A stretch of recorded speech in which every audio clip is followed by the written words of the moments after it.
দীনকৃষ্ণ ঠাকুরকে প্রশ্ন করা লাগবে না। যারা দীনকৃষ্ণ ঠাকুরকে শোনে তাদের কাছে গেলে হাওয়া টাইট হয়ে যাবে, আমার কাছে আসা লাগবে না। যারা আমাকে শোনে, এতে হয়েছে কি, এই জায়গায় ওদের রাগ। আজকের এক ভক্ত আমাকে এক চিরকুটে লিখে দিয়েছিলেন কি, সূর্যপদ নস্কর নাম ছেড়ে দীনকৃষ্ণ ঠাকুর নাম কেন? এসো ভাই, আমার ফোনটা একদিন ব্যবহার করো, আর সারাদিনে যখন 1000-1200 ফোনের কৈফিয়ত তোমার দেওয়া লাগবে, তারপরে বুঝবে মানুষ ঠাকুর কখন হয়। ঠাকুর আকাশ থেকে পড়ে না, ঠাকুর এলি। আমাদের দেশের একটা নিয়ম আছে, ঠাকুর এলি। সেই ঠাকুরটাকে দেখবেন কোনো বাচ্চাকে কেউ ঠাকুর বলে না। প্রথমে বাচ্চার একটা বাচ্চা হয়, তারপরে যখন আরেকটা বাচ্চা হয়, সেই বাচ্চা এই বাবার বাবাকে কি বলে? ঠাকুর দাদা। সম্পর্ক কখন তৈরি হয়? যখন কেউ কাউকে জন্ম দেয়।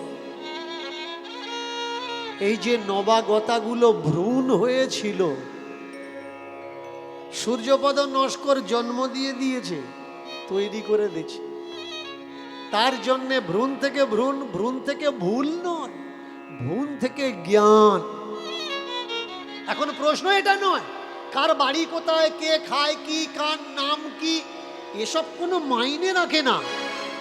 যদি মনে করো হ্যাঁ তুমি শাস্ত্রিক, উইথ ক্যামেরাতে, ভাই এভিডেন্স হিসাবে আমি বলছি, উইথ ক্যামেরাতে আমার সঙ্গে ডিবেটে বসো আর প্রমাণ করে দাও এই নীতি, এই আদর্শ সেদিন থেকে আজ পর্যন্ত যা চলে আসছে, জাতের নামে ভণ্ডামো, এসবগুলো সত্য না গাল গল্প, না গাঁজাখুরি, না মিথ্যে কথা। বসো না ভাই আমার সঙ্গে। আমি, অনেকে বলে লুকিয়ে লুকিয়ে প্রোগ্রাম করে, আমি লুকিয়ে লুকিয়ে প্রোগ্রাম করা মানুষ, আমি লুকিয়ে লুকিয়ে প্রোগ্রাম করা মানুষ নয়। আমি তোমার বাড়িতে এসে, তোমার গ্রামের মধ্যে, তোমার ঘরের ভিতরে ঢুকে কথা বলা মানে। ভদ্রতার সততার পরিচয় সেইখানে, জ্ঞানের পরিচয় সেইখানে। যদি মনে করো কোনো সমস্যা আছে, meet to you, meet to you. দুই বাপ মিলে চর্চা করব, কোনটা ঠিক কোনটা বেঠিক। কেন ভাই তুমি আমাকে গালাগালি করবে, কেন আমি তোমাকে দুটো কটু কথা, কুকথা বলবো? এটা তো জ্ঞানের পরিচয় নয়। জ্ঞান বাড়ে চর্চায়। একটা প্রবাদ আছে গ্রামে গ্রামে, কি না, পণ্ডিত ঘাটালে বিদ্যা পাবে, আর রাখাল ঘাটালে গালিগালাজ পাবে। এর জন্যে মহাপুরুষরা বলে গেছেন, দেখিতে পাইলে ছাই, উড়াইয়া দেখিও তাই, পাইলে পাইতে পারো অমূল্য রতন। তার মানে কি, দ্বন্দ্বতে জ্ঞান বাড়ে না। দ্বন্দ্বতে একজন আর একজনের পরিচিতিকে জাহির করতে চায়, তুমি আমার থেকে ছোট, আমি তোমার থেকে বড়। কিন্তু চর্চাতে কি হয়? জ্ঞান আদান প্রদান হয়। তাদের প্রত্যেককেই আমি ওয়েলকাম করলাম। যারা মনে করছেন চর্চা করবেন, অবশ্যই আমাকে কল করবেন। আমরা যে সময় আষাঢ় শ্রাবণ মাসের দিকে ফুরসাতে সময় পাই, আপনাকে ফোনের মাধ্যমে অবশ্যই সময় দেব, ইন্টারনেটের মাধ্যমে অবশ্যই সময় দেব। আসুন না, কয় বাপ্য মিলে চর্চা করি, আর প্রকৃত ধর্ম কোনটা সেটাকে বের করি। একজন মানুষ বলছেন সংসার ধর্ম বড় ধর্ম,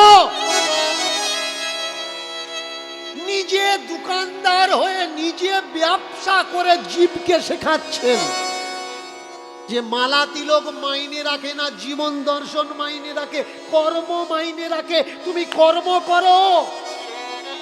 আর অবতারবাদ কি শেখাচ্ছে? অবতারবাদ শেখাচ্ছে কর্ম করা লাগবে না, আমাকে ধরো। মামেকং শরণম ব্রজ অহং ত্বাম সর্ব পাপেভ্যো মোক্ষয়িষ্যামি মা শুচ। আমি তোমার মুক্তি দেব, তুমি শুধুমাত্র আমাকে ধরো। কিন্তু সেই জায়গায় দাঁড়িয়ে আমার ঠাকুর হরিচাঁদ বললেন, তোমার উদ্ধার তুমি করবে, তুমি কারোর উপরে ডিপেন্ডেন্ট হয়েও না। সেই জায়গায় দাঁড়িয়ে গৌতম বুদ্ধ বললেন, আমি বলছি বলে কেউ বিশ্বাস করো না, শোনো, দেখো, যাচাই করো, তারপরে গ্রহণ করো কোনটা ঠিক আর কোনটা বেঠিক। এরা কি বলছেন? সম্পূর্ণ ভিন্ন কথা, তৎসময়ের জাগতিক নিয়ম অনুসারে উল্টো স্রোতের কথা, যেখানে বলছে লেখাপড়া শেখা লাগবে না। এই আজকের একটা বিষয়, কোনো এক কীর্তনিয়ার ভাইপো সামনে পরীক্ষা এসে গেছে, আর তার দাদু তাকে বলছে লেখাপড়া লাগবে না, শুধু কীর্তন কর। বলুন, ওই ছেলেটা আইএস হবে, আইপিএস হবে, ওই ছেলেটা বিডিও হবে, ওই ছেলেটা আইডিও হবে, এসডিও হবে, ওই ছেলেটা সিএম পিএম হবে না। এগুলো হতে গেলে লেখাপড়া শেখার দরকার। হ্যাঁ, তুমি মন্দিরে যাও, সেটা তোমার অবসর টাইমে, যখন তোমার কাছে সময় থাকবে, কিন্তু তোমার শিক্ষা নষ্ট করে মন্দির কদাচ না। আগে শিক্ষা। এই জায়গায় তো ঠাকুর বলেছেন, যদি ভিক্ষা করতে হয় তাও করো, শিক্ষার জন্যে ভিক্ষা করো। পরিবারে অন্তত একটা ছেলেকে শিক্ষিত করো। কেন আমরা তাকে পূজা করব? কেন আমরা তাকে ভালোবাসবো? কেন আমরা তাকে গ্রহণ করব? কেন এই দর্শন সমগ্র বিশ্বব্যাপী ছড়ানোর দরকার? যেখানে একদল বলছে মালা নাও, তিলক নাও, প্রভুকে সেবা করো, সেই জায়গায় দাঁড়িয়ে আমার ঠাকুর বলছে মালা তিলক কিচ্ছু লাগবে না, নিজেকে তৈরি করো। কোনটা গ্রহণ করবেন? যে তোমার সত্তাকে জাগানোর চেষ্টা করছে, যে তোমার স্বাধীনতার ডালি নিয়ে তোমার হাতে দিতে চাচ্ছে, নাকি যে তোমাকে পরাধীন বানিয়ে তোমাকে গোলাম বানানোর চেষ্টা করছে? যে বলছে তোমার অর্থকে সঞ্চয় করো, অর্থকে অনর্থ নষ্ট করো না, এই মানুষটাকে গ্রহণ করবেন? নাকি তাদেরকে গ্রহণ করবেন যারা বলছে অর্থ অনর্থের মূল, টাকা পয়সাগুলো আমাদের দিয়ে দে, আমরা অট্টালিকার এসি ঘরে থাকবো, তোরা মুক্তি পাবি দান করার পরে, তোরা গাছতলায় থাক? কাকে গ্রহণ করবেন? বিচার আপনাদের। আজকের এই চর্চার মাধ্যমে একটা গল্প কথা আমরা শুনবো, আস্বাদন করব, আর সেই গল্পের মাধ্যমে আমরা আগে বাড়বো কোনটা সত্য আর কোনটা মিথ্যা। যে লীলা আমি আপনাদের আজকে শ্রবণ করাবো, সেই লীলা এক মা আর এক ছেলের ঘটনা, ছেলের কথা। মায়ের নাম বেশি দূরের কথা না, এই নৈমিষারণ্য, লখনৌ থেকে কাছাকাছি, যেখানে এই সব ধর্মগ্রন্থের রচনা করা হয়েছে, দাবি করা হয় ধর্মগ্রন্থের মত অনুসারে। মায়ের নাম কি? মায়ের নাম হচ্ছে সুরুচি। ভালো করে মন দিয়ে শুনবেন, মায়ের নাম কি? মায়ের নাম হচ্ছে সুরুচি। আর ছেলের নাম কি? ছেলের নাম হচ্ছে ধর্ম।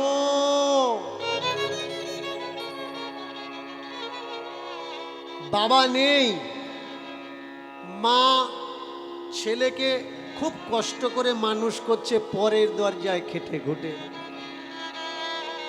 মা তো সবসময় ছেলের কাছে থাকতে পারে না, কাজ করতে গেলে ছেলে বাড়িতে একা হয়ে যায়।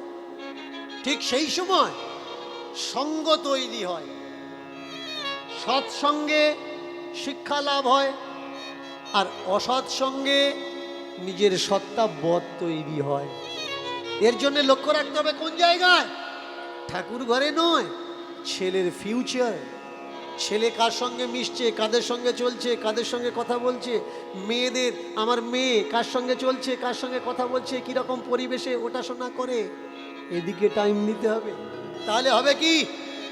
তোমার ফিউচারকে তুমি স্ট্যান্ড আপ করলে, তুমি স্ট্যান্ডার্ড বানালে, এর জন্য পরিবারের আগে লক্ষ্য দিতে হবে। কিন্তু ওই মা তৎকালীন সময়ে ছেলের প্রতি ওইভাবে লক্ষ্য দিতে পারত না। খেতে বসিয়ে মা ছেলের মাথায় হাত দিয়ে বলতে, ওরে বাবা খেয়ে দে, বেঁচে থাক, আমি যতদিন বেঁচে আছি তোর দুঃখ কষ্ট হতে দেবো না। ছেলে মায়ের কাছে বলে উঠল, মা বন্ধুরা বলছিল পাশের গ্রামে নাকি ধর্মচর্চা হচ্ছে, যাব? ভালো করে মন দিয়ে শুনবে। এ কথা শোনার পরে মা ছেলেকে বলে উঠল, বাছারে ও বাছা, ভাবিনি এমন দিন আসবে, বাছারে ও বাছা, ভাবিনি এমন দিন আসবে, বাছারে ও বাছা, ভাবিনি এমন দিন আসবে, বাছারে ও বাছা, ভাবিনি এমন দিন আসবে, আমার ছোট্ট ছেলেটা ধর্ম কথা শুনতে চলে যাবে, আমার ছোট্ট ছেলেটা ধর্ম কথা শুনতে যাবে, আমার ছোট্ট ছেলেটা ধর্ম কথা শুনতে যাবে, বাছারে ও বাছা, ভাবিনি এমন দিন আসবে, এ বাছারে ও বাছা, ভাবিনি এমন দিন আসবে, বাছারে ও বাছা, ভাবিনি এমন দিন আসবে, ধর্মক্ষেত্র পবিত্র ক্ষেত্র, সেখানে আমার ছেলে যাবে, যাবে, যাবে, বাছারে ও বাছা, ভাবিনি এমন দিন আসবে,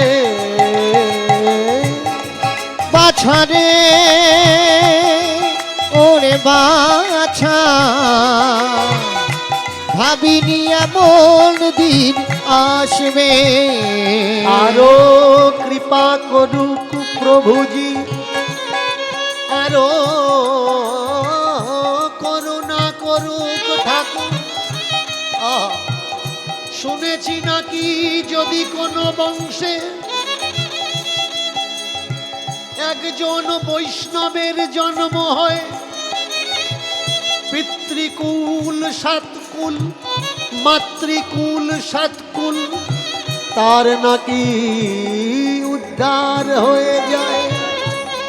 তোর এই ভাব দেখে, তোর এই ভক্তি হৃদয়ে গুপ্ত প্রেম দেখে আমার তো মনে হয় বাছা তুই পরম বৈষ্ণব। ধন্য আমি যে তোকে গর্ভে ধারণ করেছি, ধন্য সে তোর পিতা এই পৃথিবীতে যেকে তোকে এনেছে। কৃপা করুক সেই না, যেন তুই বৈষ্ণবের বৈষ্ণব হ, যেন তোর মতো আরো লক্ষ লক্ষ সন্তান ঘরে ঘরে বিষ্ণু ভক্ত জন্মায়। এই প্রার্থনা করি, এই বিনতি করি, যেন প্রভু তোকে রক্ষা করে। বাছারে ওরে বাছা,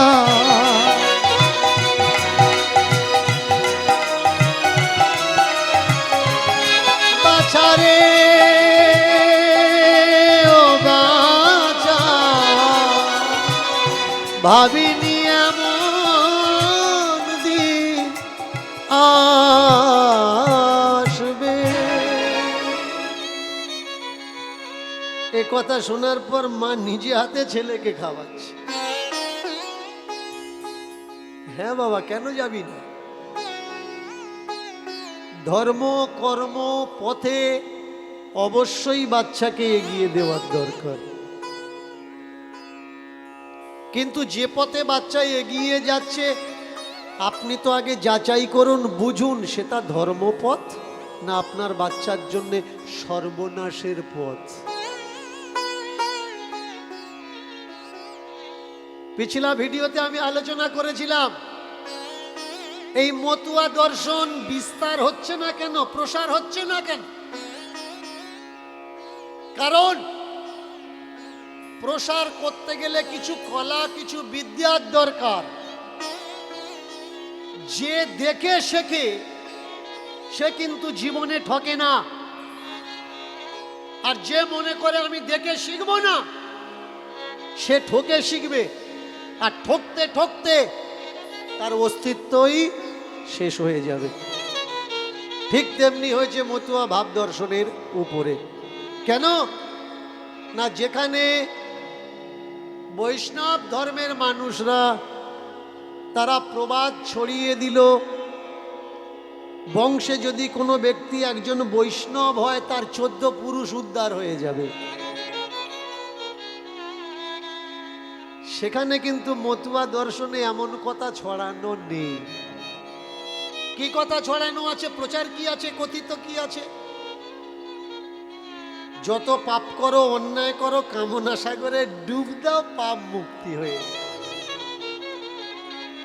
আচ্ছা ভাই, কামনা সাগরে ডুব দিলে পাপ তোমার মুক্তি হয়ে গেল, তুমি মরে গেলে তারপরে কি হবে?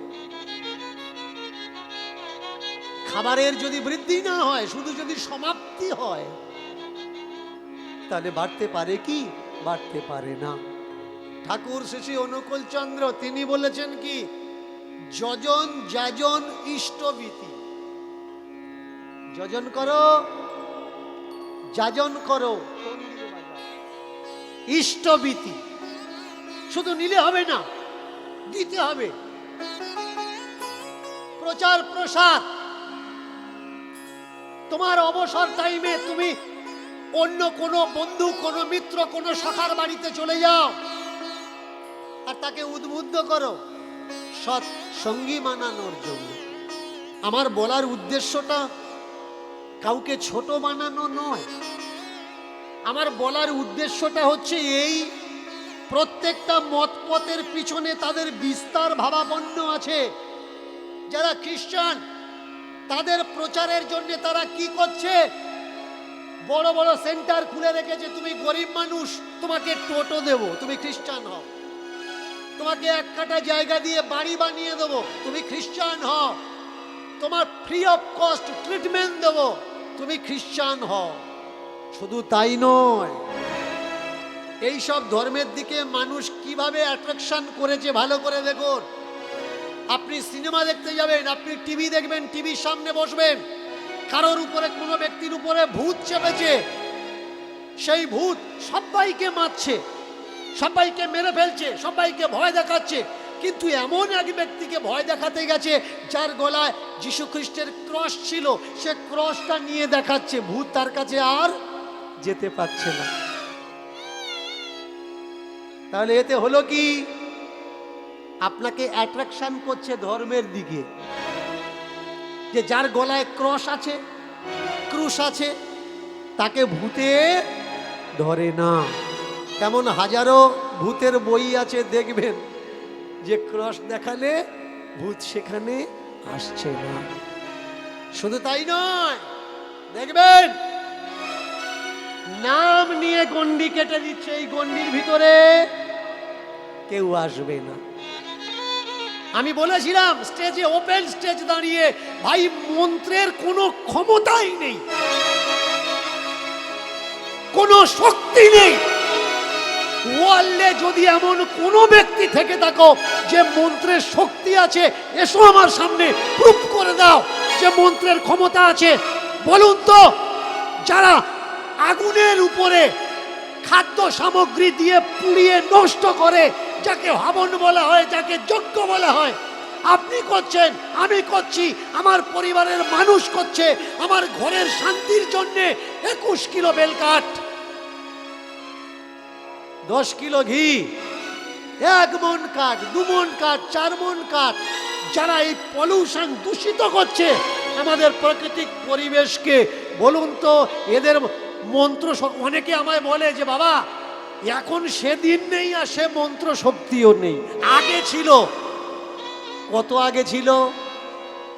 চলে যাই, চলুন আমরা 76-এর মন্বন্তরের সময়, অনেক বছর পিছিয়ে যাই, যখন আমাদের দেশে দুর্ভিক্ষ এলো, খাওয়ার জন্য কিচ্ছু ছিল না, পাতা খেয়েছে, ঘাস খেয়েছে, জল খেয়েছে, মানুষ ছোট্ট ছোট্ট নুড়ি পাথর খেয়ে বেঁচেছিল, অনেকে মোরা মানুষ খেয়েছে। ভাই তখন তোমাদের যজ্ঞ হোম মন্ত্র শক্তি কোথায় ছিল? কোথায় ছিল সেই সব দেবতাগুলো যাদের নাম নিলে মানুষ তাদের রক্ষা করে? সেই সময়, ওই অনাহারের সময়, ওই দুর্ভিক্ষের সময় কেউ কি ডাকেনি সেই সব দেবতাকে? কেউ কি বলেনি মা লক্ষ্মী তুমি এক মুঠো ভাত দাও? আবার কবে শিখবেন ভাই? দর্শন আমাদের কি শেখায়? দর্শন আমাদের দেখা শেখায়। দেখো, যারা বলছে অর্থ অনর্থের মূল, অর্থের কোনো প্রয়োজন নেই, আপনি খালি হাতে মন্দিরে ঢুকবেন, প্রণামী না দিলে ঢুকতে দেবে না, তাহলে অর্থের প্রয়োজন আছে কিনা? যারা বলছে অর্থের কোনো প্রয়োজন নেই, আপনি অপরাধ করেছেন, সেই অপরাধের যোগ্য 10 গুণা টাকা আপনি জমা দিন, আপনার অপরাধ মুক্ত হয়ে যাবে। যারা জঙ্গলে গিয়ে কালো হরিণ মারল, তারা বেকসুর খালাস পেয়ে ঘুরছে।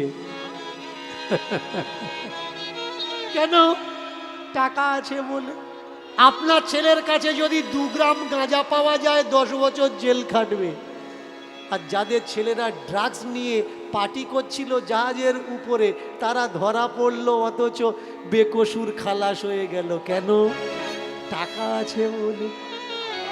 আপনি কাঠগড়াতে হাঁটতে হাঁটতে 5 চামড়া মরে যাবে কেন? আপনার কাছে প্রয়োজনের অর্থ আপনি রাখেননি, তাই। এর জন্যে প্রয়োজন অর্থ দরকার, এত অর্থ ইনকাম করুন। যদি কোনোদিন আপনার গ্রামে অভাব আসে, আপনার অর্থ দ্বারা যেন আপনি আপনার গ্রামকে বাঁচাতে পারেন। অর্থের বড় প্রয়োজন, আর এই অর্থ কামাতে গেলে সহজ পন্থা, শিক্ষিত হন, লেখাপড়া করুন।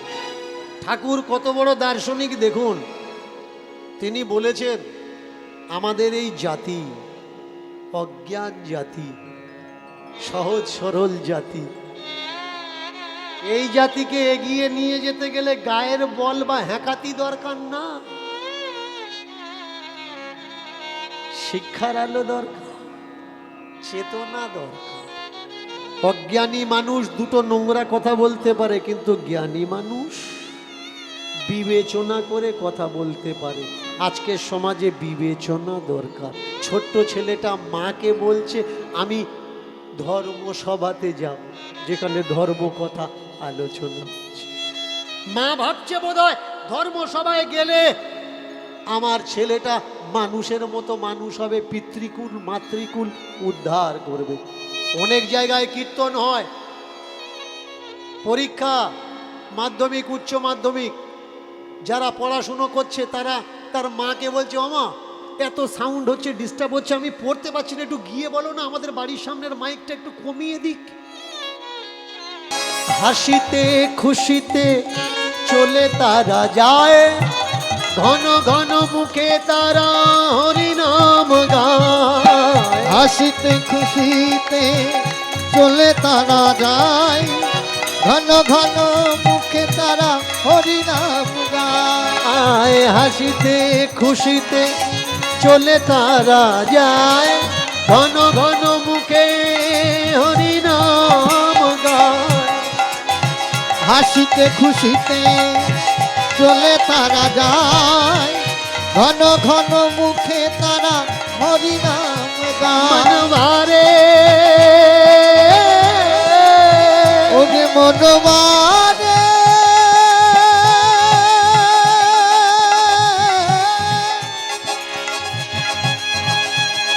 মনবারে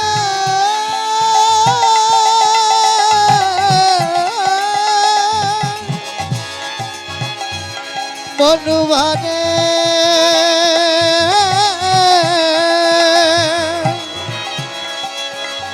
মনবারে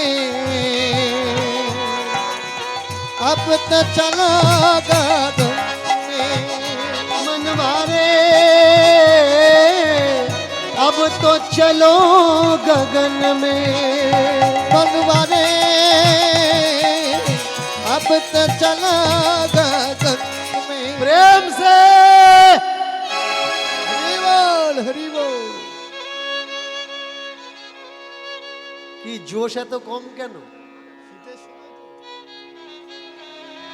ঠান্ডার জন্য নাকি? দূর থেকে ছেলেটা আওয়াজ শুনতে পেয়েছে, জয়ধ্বনির আওয়াজ। যেই জয়ধ্বনির আওয়াজ শুনেছে, কিঞ্চিত যদি কারোর মনে ভাব থাকে, ভাব মানে হচ্ছে দাবাগ্নি, আর জয়ধ্বনি মানে হচ্ছে ঘি।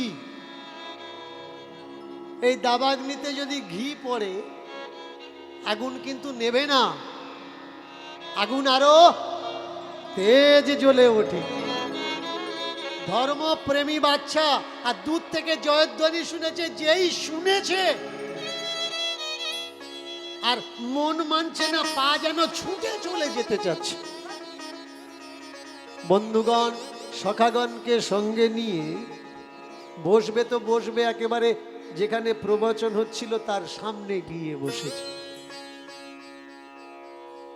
যিনি প্রবচন দিচ্ছেন সামনে বসে, তার বক্তব্যের মাধ্যমে তুলে ধরছেন বদ্ধ জীব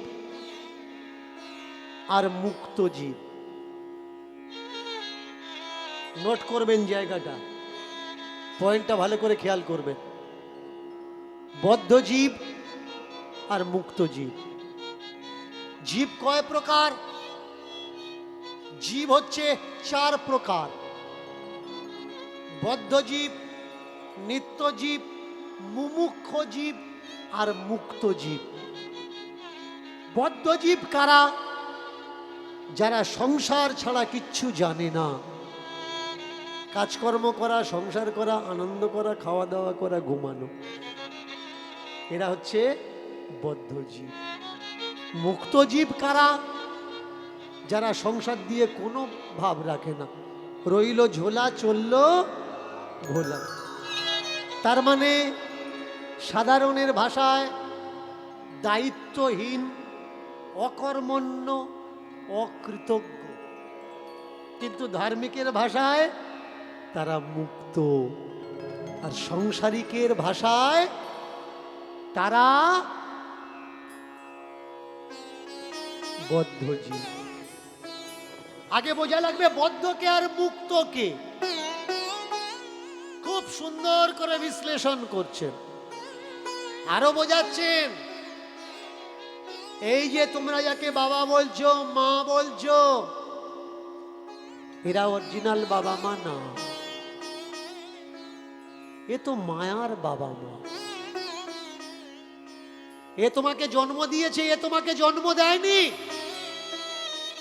বাবা মার প্রেম ও মিলনে কোন সময় তুমি এসে গেছো? ফিজুল কথা। তোমাকে ওরা আনেনি, তুমি এসে গেছো। তার জন্য এই বাবা মাকে বাবা মা বলে স্বীকার করা লাগবে না। পরম পিতা পরমেশ্বরকে, পরম পিতা পরমেশ্বর হলো শ্রীকৃষ্ণ। যে যে মত পথের মানুষ, যারা শৈব তারা বলছে শিবই হচ্ছে পরম পিতা, যারা ব্রহ্মবাদ ব্রহ্মকেই মানছেন সর্বশ্রেষ্ঠ, যারা শক্তির উপাসক তারা কালীকে মানছেন, যারা গণপত্য তারা গণেশকে মানছেন। মতপদ বিচার সবার আলাদা। শেখাচ্ছে কি? পরম পিতা তো সেই জগতের জগৎপতি জগদীশ্বর। সকলে ছেড়ে দেবে, সে তোমায় ছাড়বে না। ছোট্ট ছেলেটা এই প্রবচন শুনতে শুনতে বন্ধুতে জিজ্ঞাসা করছে, হ্যাঁ রে বন্ধু, তাহলে আমার বাবা মা নয়? জগদীশ্বর জগৎপতি যদি আমার বাবা হয়, আমার মা হয়, আমার সর্বস্ব হয়, তাহলে বুঝবো কি করে সে আমার বাবা, সে আমার... এই খোকা, এই খোকা, এই কথা বলছো কেন? ওঠো, উঠে দাঁড়াও, কথা বলছো কেন? না, আমার এই বন্ধুটা বলছে যে জন্মদাতা বাবা মা যদি বাবা মা না হয়, তাহলে আমাদের আদি আসল বাবা মা কে? এই কথাটা আমরা দুজনে চর্চা করছিলাম। উঠে দাঁড়াও। উঠে দাঁড়িয়েছে, জমনি উঠে দাঁড়িয়েছে। বলো না মহারাজ, আমি জানতে চাচ্ছিলাম আমাদের আসল বাবা মা কে। ওরে মূর্খ, এখনো জানিস না? এত বড় হয়েছিস। যে জগৎ, যে সৃষ্টিকে, অনন্ত কোটি বিশ্ব ব্রহ্মাণ্ডকে যে রচনা করেছে, অনন্ত কোটি বিশ্ব ব্রহ্মাণ্ডকে রচনা করেছে, হ্যাঁ, তিনি হলেন পরম পিতা পরমেশ্বর। আচ্ছা, তাহলে তাকে পাবো কোথায়? অন্তত একবার দেখি, এক ঝলক তাকে দেখি। এইবার পাঠকজি বলে উঠলেন, বাড়িতে বসে তাকে দেখা যায় না, মূর্খ কোথাকার। তাকে দেখতে গেলে ঘর ছাড়া লাগে, জঙ্গলে জঙ্গলে বনে বনে ঘোরা লাগে, ঠান্ডার সময় হিমালয়ে, গরমের সময় আগুন জ্বালিয়ে তপস্যা করা লাগে, তবে সেই পরম পিতাকে উপলব্ধি করা যায়, দর্শন পাওয়া যায়, না হলে পাওয়া যায় না। একটু নক করবেন। এই সকল কথাগুলো যারা বলছে, ঘর ছাড়লে তবে তাকে পাবে, হিমালয়ে তপস্যা করলে তবে তাকে পাবে, জঙ্গলে তপস্যা করলে তবে তাকে পাবে, জলে বর্ষায় ভিজে তপস্যা করো তবে তাকে পাবে, এই ভিতরে শতকরা হিসাব নিয়ে দেখবেন 99.9% মানুষ কেউ কিন্তু ঘর ছাড়ানি, গদি নিয়ে বসে আছে, অট্টালিকার ভিতরে বসে আছে, এসি ঘরে বসে বসে আছে, আর তারাই বলছে ঘর ছাড়ো তবে তুমি ভগবান পাবে। আর ওই যে 99.9 এর পরে যে 1% মানুষ আছে আমাদের সমাজের, সেই সব বোকাগুলো ঘর ছেড়ে দিয়ে এখানে ওখানে ঘুরছে, যখন পেটে টান ধরছে তখন কোনো একটা সাইড নিচ্ছে, কোনো আশ্রমের আন্ডারে চলে যাচ্ছে, চাকর খাটো তবে খাওয়া পাবে। সেই যখন চাকর খাটতে হবে, ওদের বাড়িতে গিয়ে কেন খাটবো ভাই? চাকর খাটার জন্য তো আমার বাড়ি আছে। সেই যখন ঘাস সাফ করব, ওদের বাড়িতে গিয়ে কেন করব?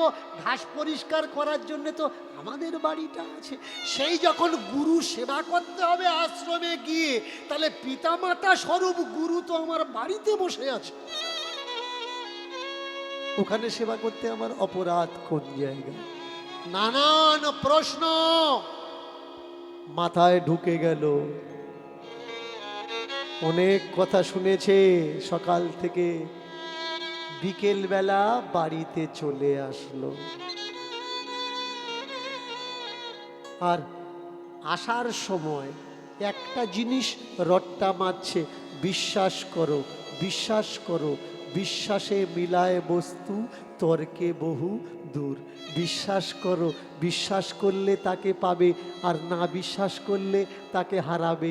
বিশ্বাস করো, বিশ্বাসে মিলায় বস্তু, তর্কে বহু দূর। বিশ্বাসে মিলায় বস্তু, তর্কে বহু দূর। সন্ধ্যার পরে মা এসে জিজ্ঞাসা করছে, হ্যাঁ রে খোকা, খোকা বল কি পেলি তুই গিয়ে ধর্মাসনে? খোকা বল কি পেলি তুই গিয়ে ধর্মাসনে? খোকা বল কি পেলি তুই গিয়ে ধর্মাসনে? খোকা বল তুই গিয়ে ধর্মাসনে? খোকা বল বল তুই গিয়ে ধর্মাসনে? বিশ্বাসে মিলায় বস্তু, তর্কে বহুদূর। বিশ্বাসে মিলায় বস্তু, তর্কে বহুদূর। বিশ্বাসে মিলায় বস্তু, তর্কে বহুদূর। বিশ্বাসে মিলাই বস্তু, তর্কে বহুদূর। এই মন্ত্র পেয়েছি মা গিয়ে ধর্মসুর। খোকা বল বল কি পেলি গিয়ে ধর্মাসনে? খোকা বল বল তুই কি পেলি গিয়ে ধর্মাসনে? খোকা বল বল বল। এই খোকা, ধর্ম কথা শুনতে গেলি, কি পেলি? ধর্ম কথা শুনতে গিয়ে জানতে পারলাম, বিশ্বাসে মিলায় বস্তু, তর্কে বহু দূর।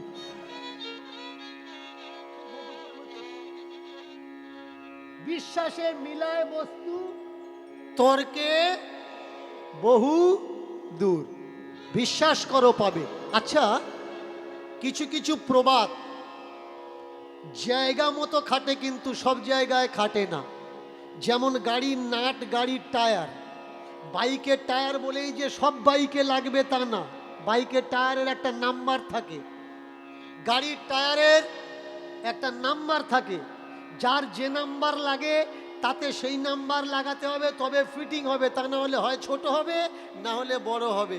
তেমনি প্রবাদ সব জায়গায়, সব মানুষ, সব ক্ষেত্রে লাগে না। যেমন ধৈর্য অতি মহৎ গুণ। মহৎ গুণ কি? ধৈর্য অতি মহৎ গুণ। তাহলে ধৈর্য যদি অতি মহৎ গুণ হয়, মেনে চলো প্রচন্ড তোমার পেশাব পেয়েছে আর তুমি ধৈর্য ধরে বসে আছো, তাহলে কি হবে? যত ধৈর্য ধরবে অত প্যানময় হবে। এই জায়গায় কিন্তু ধৈর্য দিলে হবে না। মেনে চলুন, কেউ তোমাকে মারতে আসছে, ধৈর্য অতি মহৎ গুণ। বাচ্চা কটাকে চুপ করান। ধৈর্য অতি মহৎ গুণ। তুমি চুপচাপ দাঁড়িয়ে আছো, তাহলে কি হবে? তোমার নতুন জামা কাপড় ছিঁড়বে। আগে বুঝতে হবে ধৈর্য অতি মহৎ গুণ, তার মানে এই নয় কোনো ষাঁড়ে তাড়া করেছে তুমি রাস্তায় দাঁড়িয়ে থাকবে, কোনো ভয়সা তাড়া করেছে তুমি রাস্তায় দাঁড়িয়ে থাকবে। আগে বুঝতে হবে কোন ধৈর্যের কথা বলা হয়েছে। মেনে চলো, চাকরির জন্য ইন্টারভিউ দিতে গেছো, যোগ্য প্রার্থী তুমি পাওনি, ধৈর্য হারা হলে হবে না, আবার ইন্টারভিউ দাও, আবার ইন্টারভিউ দাও, আবার ধৈর্যর সহকারে ইন্টারভিউ দিতে দিতে দিতে দিতে একদিন চাকরি তোমার অনিবার্য হয়। একটা জমিতে ফসল ফলছে না, হাল ছেড়ে দিও না, কোপাতে থাকো, খুরপি দিয়ে জল দিতে থাকো, গাছ চারা লাগাও, আগাছা সাফ করতে থাকো ধৈর্যের সঙ্গে, একদিন ওই নোনাতে সোনা ফলবে। এই প্রবাদ সব জায়গায় খাটে না। ছেলেটাকে মা জিজ্ঞাসা করছে, ও মা, ও বাবা, ধর্ম মত পথ শুনতে গিয়ে কি শিখলি? বললে, বিশ্বাস করো তাকে পাবে। বিশ্বাসে মেলায় বস্তু, তর্কে বহুদূর। আপনাকে কি শিখিয়ে দেওয়া হলো? তর্ক করো না। আপনাকে অশিক্ষিত বানানো হলো, মেনে নাও। ইউ অ্যাকসেপ্ট মি, যা বলবো, যেখানে বলবো, যে অবস্থায় বলবো। তোমরা যারা বলছো ভাই মতুয়া একটা ধর্ম, বলো এই কথাটা মানতে পারবে যে যা বলবে বিশ্বাস করা লাগবে? যেখানে ঠাকুর বলছে বিচার করো, পরখ করো, দেখে নাও, সেখানে তো বিশ্বাসের প্রসঙ্গ আসে না। আগে বুঝতে হবে তোমার সত্তা হারিয়ে কিছু পাওয়া যায় না ভাই। মা বেশি লেখাপড়া জানে না, তথাকথিত মতপথের মানুষ। মা বললে, যখন গুরুরা বলেছে নিশ্চয়ই বিশ্বাস করলে তাহলে পাবে। এইবার খাওয়া দাওয়া হয়ে গেছে, ছেলে অনেক জ্ঞান সংগ্রহ করে বাড়ি এসেছে। এক বিছানাতে মেঝের উপরে মা ছেলে দুজনে শুয়ে, মা ছেলেকে বুকের মধ্যে ধরেছে। ওরে বাবরে, তুই কত জ্ঞান অর্জন করেছিস। এবার মাকে ঠুকছে, ও মা, মা তুমি নাকি আমার আসল মা নও। ও মা, বাবা নাকি আমার আসল বাবা নয়, আর একজন নাকি আমার আসল বাবা আছে, তার নাম জগৎপতি। বলুন, কোনো বড় দাদার সামনে ছোট ভাই দাঁড়িয়ে যদি প্রশ্ন করে, দাদা শুনছিলাম তুমি নাকি আমার দাদা নও, বুকে কেমন চোট লাগবে? কোনো বাবার সামনে দাঁড়িয়ে কোনো ছেলে যদি প্রশ্ন করে, বাবা শুনছিলাম তুমি নাকি আমার বাবা নও। কোনো মায়ের সামনে দাঁড়িয়ে কোনো ছেলে যদি প্রশ্ন রাখে, মা তুমি নাকি আমার অরিজিনাল মা নও। মা ছেলেটাকে বুকে জড়িয়ে ধরেছে। ধর্ম রে, আমি জানি না আমি তোর সত্যি সত্যি মা কিনা। তোকে তোকে আমি কমাস গর্ভে ধরেছি, পেটে ধরেছি বাবা। অনেক যন্ত্রণা সহ্য করে মৃত্যুর সঙ্গে পাঞ্জা কষে আমি তোকে পৃথিবীতে নিয়ে এসেছি।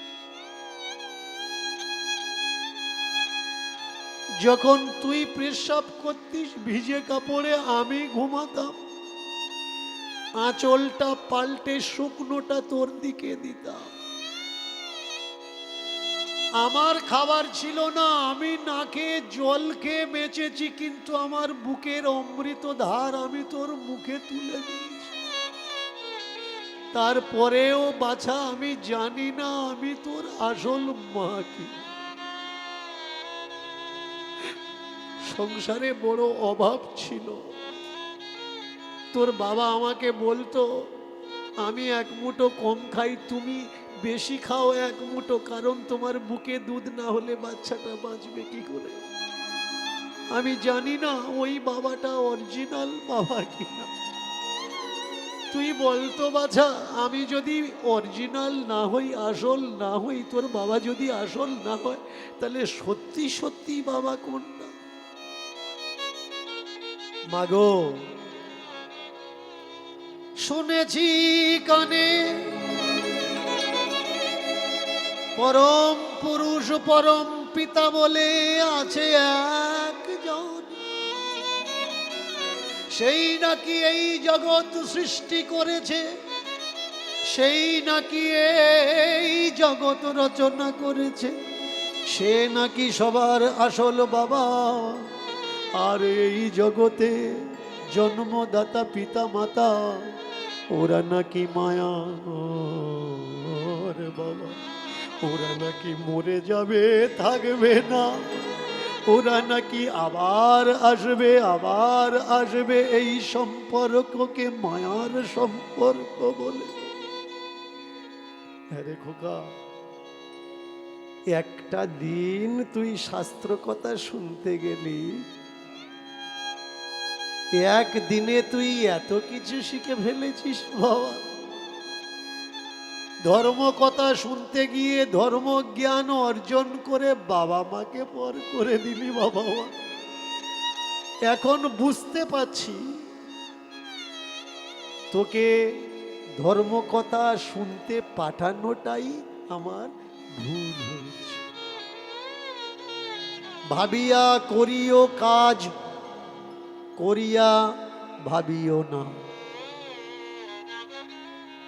আমাদের মতুয়া সমাজের ভিতরে খুব গুণী লেখক একজন, তিনি তার ফেসবুক আইডিতে আমাকে নিয়ে লিখেছেন যে দীনকৃষ্ণ ঠাকুরের হাতে লাল সুতো আর কিছু দেখলাম, এগুলো বলতে পারবেন ওগুলো কি?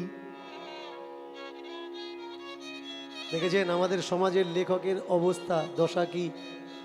যে কথাগুলো আমি বললাম সেই কথার উপরে সে নক করলো না, বা সেই কথা মানুষের কাছে পৌঁছে দিল না। মানুষের কাছে পৌঁছে দিচ্ছে কি?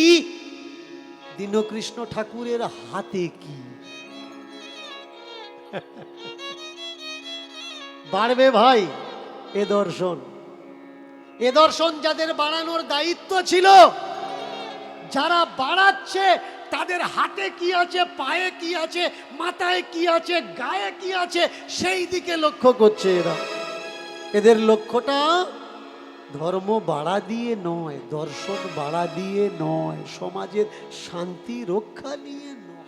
কিভাবে না বাড়ানো যায়, শুধুমাত্র নিজের গদিতে বসে নিজের গদি বিস্তার প্রসার করা যায়, এই এদের চিন্তা ভাবনা। আমরা আমাদের ছেলে মেয়েদের পাঠিয়ে দিচ্ছি কোথায়? গুরুমুখী পন্থায়। গুরু করো, গুরু না থাকলে তোমার মুক্তি হবে না, গুরু না থাকলে তোমার মুক্তি হবে না।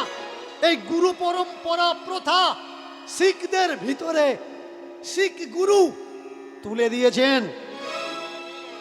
শিখ গুরু লাস্ট গুরু হয়েছে, এরপরে আর কোনো গুরু নেই।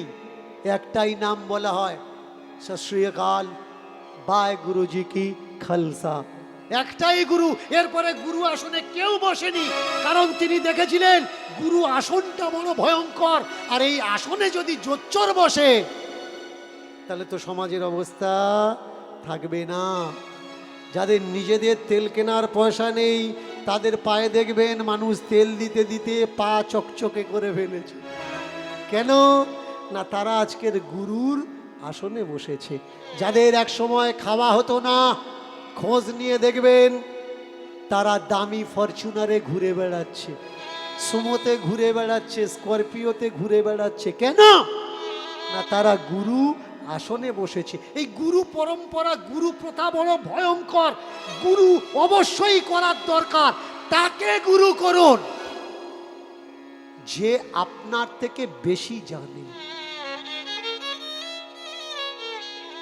জীবনে তাকে গুরু কোনো সময় করবেন না যার থেকে আপনি বেশি জানেন, কারণ যে আপনার থেকে বেশি জানে তাকে যদি গুরু করেছেন আপনি অনেক কিছু জানতে পারবেন, আর তার থেকে যদি আপনি বেশি জানেন তাকে যদি গুরু করেন তাহলে আপনি যা জানেন অতটুকু ভুলে যাবেন।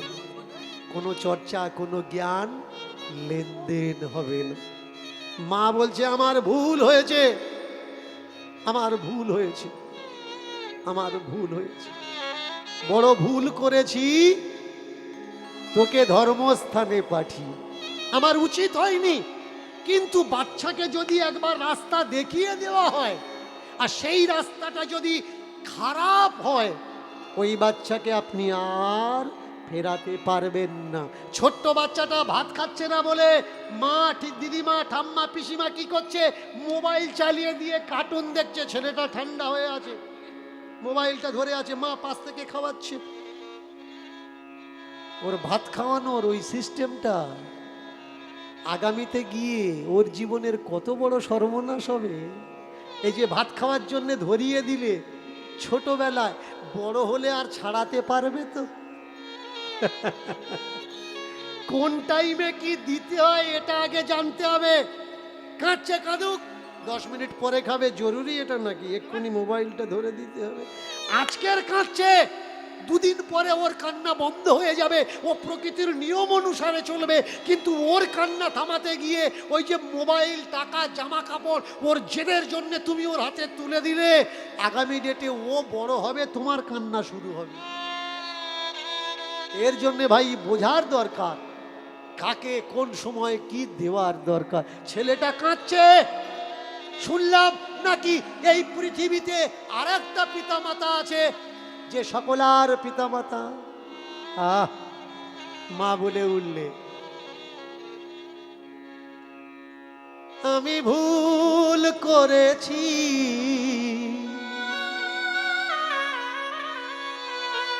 তোকে পাঠিয়ে, আমি ভুল করেছি তোকে পাঠিয়ে, আমি ভুল করেছি তোকে পাঠিয়ে, আমি ভুল